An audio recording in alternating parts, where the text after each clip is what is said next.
I've been asked what got my interest in leather work. And as I was growing up, sometimes, you're working on the ranch and a piece of the leather breaks on the saddle, a headstall. So you have to repair it. You just can't run to the saddle shop, and especially when you're not making much money, you have to repair your own. So I learned to do that. And I really liked it. And so I thought as I grew up, well, I can take a saddle apart and redo it again. And it really did. I did good, I think. I did, not having anybody show me. So from then on, I thought, well, that must be part of my life, because I had learned leather work from one of my uncles. My dad told me things. The horsehair work from my uncle from Mexico that worked with me at the ranch. So as time went on, then I got married and I went to live in Brady. And I opened up a little boot shop. I thought, this seems like something I would love to do. It has to relate it to the cowboy life. I didn't know anything really, but I bought machines and I started repairing. I advertised boot repairing. And there was a boot maker there that had gone to school, and he was kind enough to give me lessons on how to repair a pair of boots. He really didn't want to show me how to make a pair of boots, because that was then taking a job, he probably thought, as I learned. But anyway, later on, I went to work for Rusty Franklin in San Angelo. And he was the grandson of E.M.L. Leddy, that owns the E.M.L. Leddy and Son. And so I went to work for him, and he had a foreman there. This first man that I learned from was Gene Lopez. And this man had learned Atlanta from an old bootmaker. And he was excellent. He was a master of it. But he was one of the old school men that bootmakers that they weren't going to teach you anything that they knew. Why, I don't know. I thought they would want to pass it on, but that was not the thing about him. He was brought up to, if you want to learn, you got to work. And he told me various times, I didn't get paid at first. I was working, sweeping the shop, and then I started, as I grew up, to do different things on the boots. Well, that's what he done with me. I didn't sweep the shop, but which I did to keep it clean. But I learned to do the repairing, half soles, full soles. And then when I'd finished that, he'd put me on pegging, which has to do here at the bottom. Put 2 rows on each side of wood pegs. And then he taught me how to put the welt sewn to the boot. They had no machine, so we did it all by hand. So gradually, even though he didn't want to teach me how to make a boot, I was learning. So as time went on, then I quit because I wasn't learning nothing. So I moved. I put a shop in Menard, Texas, and I learned to work a little bit there. While I was working there, I built me my first pair of boots. I didn't have nobody to show me, to teach me anything. All this is inlay work. But I always give credit to God. He gave me the intelligence, the ability, the love that I have now for leather work, for boot making. I made about 5 or 6 saddles in my lifetime. I've got 2 that I ride. And my wife's saddle, I partly made it. But it didn't interest me. Saddle making wasn't my cup of tea, as they say. It was boot making. To me, there was so much details. Yes, you can make a plain pair of boots, like a roper. But when you get to the inlay work, this is very raw comparing to the professionals. But as time went on, I learned more. And that came in time when I met a gentleman. I went to a boot shop that was, he was working for J.L. Mercer. Or he was working for a man that had bought J.L. Mercer's boot shop. Another shop that had been there for, maybe 50, 60 years. Gene Lopez had worked for them when he was younger.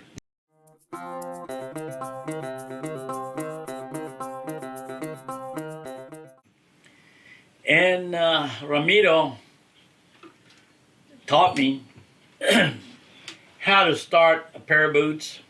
As you can see, I've got some started here. This is better. And this is pretty thick, as you can see right here. So if I was to sew that on that pair of boots, it'd look rough. It'd be finished, but it'd look more like a pair of work boots instead of dress boots. So I learned to do that. I'd have a knife real sharp. I'd lay it there, and you start skiving that piece, just like I did, until, and that needs more, until it's paper thin. After that, you see a little fuzz, which you can see there. Well, if we take a lighter, cigarette lighter, and burn it. When you burn all that fuzz and you work your fingers on there, that gives it a beautiful finish. Then after that, it's ready to be sewn to your tops. As you can see here, here's a pair of tops. This is the front, this is the back. All this stitching here, the first one, you have a pattern just like this, like this one right here. As you can see, it's got holes. Somebody made those. These patterns, they date back to E.M.L. Leddy, J.L. Merchers, weavers. And what you do, when you start, you've already got your back lining and your piece that goes here in the heel. Well, you lay that on there. You got an old nylon sock, put baby powder, and you run that. Make sure that powder gets through there. You don't want to be too rough or you'll just mess it up. It's hard to see, but your stitching is on there. Well, what you do, you get on a little sewing machine, we call it the 3115, and it's got a small needle. You get some fine thread, nylon thread that won't bust, and you start stitching that line made out of powder. After that, you wipe it clean, and then that's where you find out if you're a good stitcher or not. You follow that row, only by eye. Stay as close as you can. Don't work away from it. Don't go over it. So when you make 2 rows, 3 rows, this top has got 3 inside rows, 1 outside row, 1 inside row here to keep that. And so that's 5 rows there. Not all the patterns you can put 5, some of them you can put 3. Some stitch tops you can even put up to 10 rows. Then you got this design here. When you do that, and then again you sew your rows here, you put your first piece there, and then you have to trim your back. So you got your first 2 pieces. As I say, this is the front. When this is trimmed already to what you want, you got it all fixed up, you got to glue it. I use the rubber glue so you can take it apart. And you make sure you got it where you want it. And then you're going to glue it. Once you got it glued, then you're going to go the first stitching to hold it. Then after that, you come back with a pattern or a lining that I use here, fairly heavy. I like the darker. And by then you have that inside lining is being stretched like this one here on a stretcher that I make. And so you're going to glue it to that, and you put your rest of your stitching. So you'll have 2 to 3 rows of stitching on that from here to your lining. Your lining is not cut, it's trimmed like that, it's rougher. But when you finish your rows, then you take a knife and you trim that off. So it looks real pretty inside, bevel. As you can see, this here is tapered. Again, use a sharp knife, and you taper it, it looks like paper here. So you do the same on that. Then if a customer wants a toe flower, again, you use the same method. You lay it on there. You know how far you're going to come from here to here. And you put that baby powder. Here it is. So you put the baby powder and then you take that off, and you have to follow that stitching, that the row that you designed there was the baby powder. Once you do that, then you do this one here. If you have one similar to that, this is my personal one. I'm getting ready to make one or two different ones. Once that's made, here's the top that I'm going to start doing the stitching, and it's got a cloth here. You wonder, why does he want that cloth? Well, once you got the stitching made, just like I do there, you want to run a thread. That makes it show up a little better, right pretty, right in here. Well, you get you a needle, a special long needle that'll fit through there with your thread, heavier thread. It's more of a twine, and you're running it pieces at a time. Then you trim it. This here you'll trim, so you want to have all this here to show up, but that helps put your thread in between your leather and this. But the lining is not on there yet. Then you put your lining. You don't want to sew your lining to this because you'll never be able to work it and pull the stretch out of it. So that's how we start the boot, by putting them this to that. And here's the counters that we call. Those are the vamps. We do the same thing. We take that knife and we trim it. Skive it real thin until you get it paper thin. And you burn it. You run your fingers, take all that fuss away. It looks beautiful. That's going to be put on there. You know where it's going to be. You glue it. You run a stitching. Then comes another part that goes to the inside. This is your counter that goes inside. This is smooth. This is rough. I make my own. I don't buy them. Everything is hand cut here, not pre-cut. I take a pick, very much like this. And right here on the center, about a ½ inch from there, I punch a hole through. So it shows there. So then the smooth goes where your foot's going to be. You want to dent this a little bit so you can fold it. And you glue it to that. You run your stitching. You put this first stitching. You don't want it to show. Then this is when you come back with this here. And you want to make sure that this is damp, because your needles are real thin, real small, delicate needles, and your thread. So you put in 3 rows of stitching, or 4, whatever they want. So then once you got that sewn together, you got this in your lining already. I make my own. I don't buy them.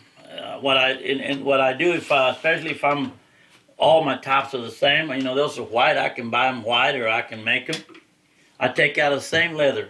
I cut it 1 inch wide, or 1 1/4 inches. I don't put no thread or nothing inside. I glue it, I fold it, and there it is. This is store-bought. You can't tell. It's all leather. So is mine. But I made it a little wider. So that's going to be, first of all, 2 pieces. You got 2 for each boot. This is already on there. Your lining, it's been trimmed. Then you're going to set that even a little bit higher than that. And you're going to sew it just like it is, right there. All the way up to this piece. Put another one there. Then your other boot. Then you're going to put your boot together. It sounds like it's real simple going fast, but it takes time. You've already got that sewn to your front. So you get these 2 backs. Make sure that they're going to line up just right. Otherwise, it may be higher than the other. Even before you put them, you got to measure it up like that. Make sure they taper right there, the same. So that's already sewn on the inside like this. I get in this sewing machine right here. This is heavy duty. I sew it all the way down. Make sure it's tight, the whole pair of boots. Once you got it made, well, what you gonna do? All this is on the inside. You wet it.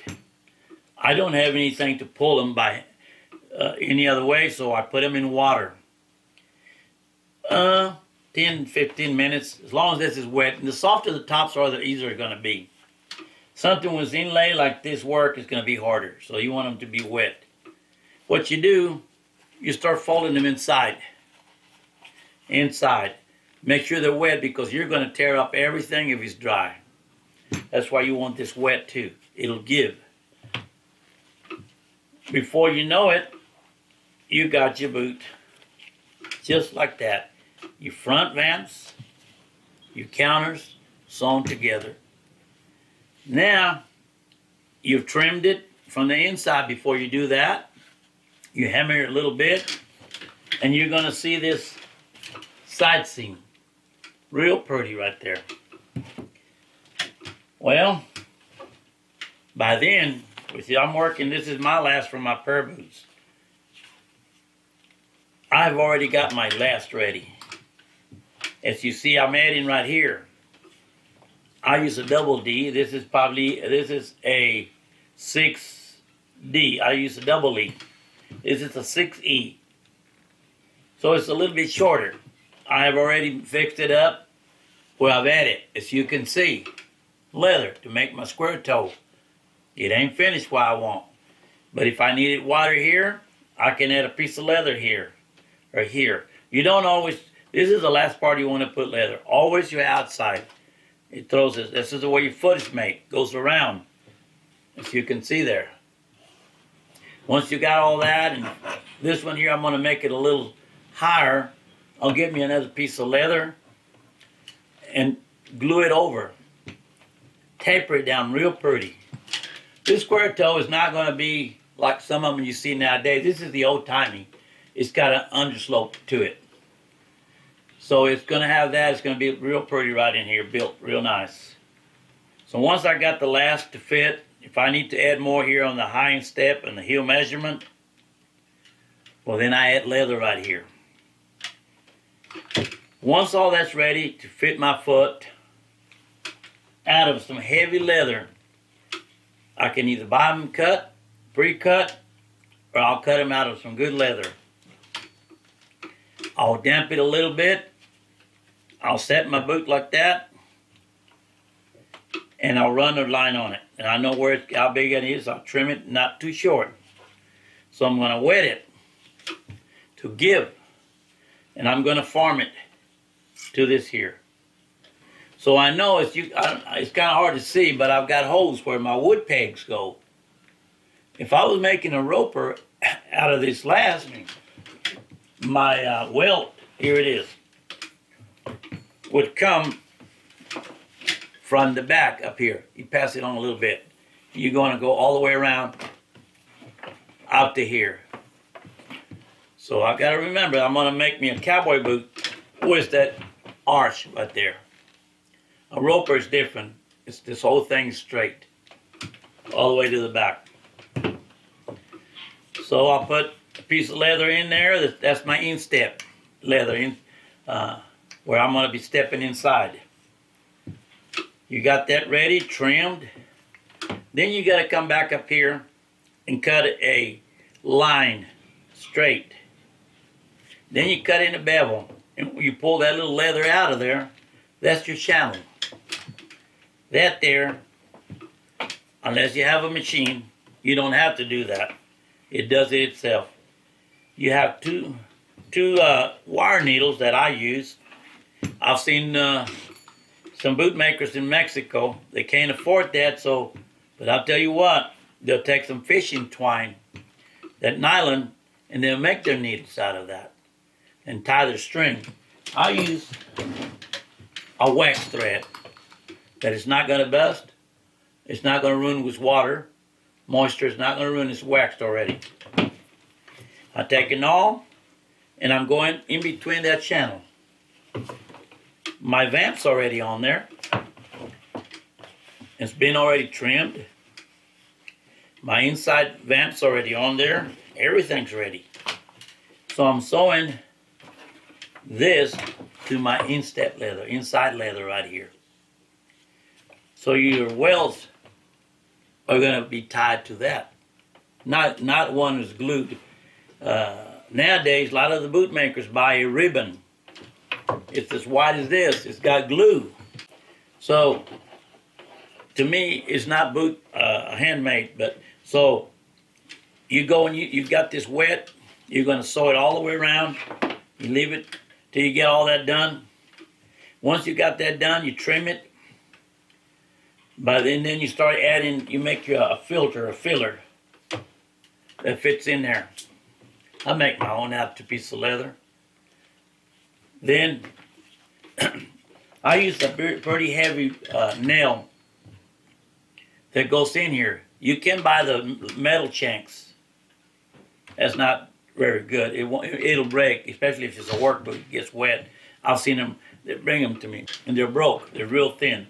Well, this is a nail that you take and you beat it on this side to be flat and right here, and yet it's round. So then you're going to be adding leather to fix it up. So then you come back with your heavy sole, that leather sole or rubber sole, what you're going to, but I use leather sole on this. I put it on there damp, and I hammer it down, glue it real good, and it's going to be there. I trim it. I start my wood pegging. Once I finish the wood pegging, I spray them. Take a wool piece, wet, cloth, and wet it. You put that to dry, and those pegs are going to flare up. That's where you're going to have to trim with a sander real nice. We'll start beveling this on a sanding machine. Your soles are on there. Then you're going to sew it. And as I said, you'll never see the stitching when I'm finished, where I sewed them inside. You can try to look for it. You'll never find them. And the machine, if you got one, you'll do that stitching. You sew your soles. You do all the trimming. Then you start putting the boot how you want it, and not tippy-toe, but like that. All the inside you building. There's some more leather building that you go in there. That boot's got to stand that way, straight. You don't want your tops back. You don't want them like that. You want them straight. That's another thing. When you put them together, that's going to mean a lot. That boot's either made for a high heel, a low heel. So that's the work that goes on to it. The pulls, we call them ears, orejas. Here's a piece of leather. This is the tape I use. I cut that tape. I cut them 7-inch long, 2-inch wide. I know the center. I put that tape there. I glue it up again. It's been tapered real thin because you're going to fold them together, and they're going to be 1-inch wide. I put them on my sewing machine so that there, I notch it out. That there, if I was putting this full set of holes, I've got a wood chisel that I notched the center, just like I did here. So when I cut, it cuts both sides. That's where it's going in. And this is going to be on the inside. When you sew it, that's the way it's going to look. This is going to be hiding inside because you cut, you know, unless you get a knife, you cut it. But that punch, I hit it. It cuts there. It won't cut my side seam. You don't want to do that. Then you separated your boot, the strength of it. You got this here to go around it inside. It fits right in there. You sew those on, but that's going to have to be put on there before you put soles and heels. Or you can do it later, but it makes it much easier if you do it before. My next project after I make myself a pair of boots are going to be this here. There'll be a little square toe. The tops, I'm going to make them exactly like Roy Rogers boots. The heel is going to be a high heel. And those are not going to be for sale. They're just to show, to leave my children a little pair of boots. Maybe someday I'll have a great-grandson that can wear them.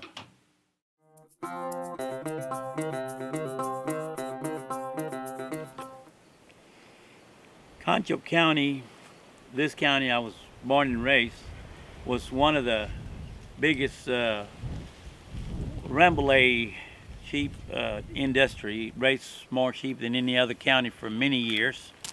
And a lot of the wool was shipped into San Angelo, Eden, and the mohair it was too. But there was a lot of sheep shearing machines here. My dad ran one for years. He started when he was in his 40s because it made a better living than the ranch did to raise the family. And that's how we learned to do it too. This is my roots, live oak. That's why I call my little boot shop the Live Oak Boot Shop. I'm proud of it. Someday I'll be gone, and I don't know what happened to this ranch here. Me and my wife had built it up to something beautiful, and something to hopefully even when we can't work anymore, we can live here and be able to take care of ourselves, one another, and which I do in the mornings. Like to get up and drink my coffee, me and her outside. At night you can see the stars, which you can't see that in the city. In the morning you can see the sunrise if you get up early.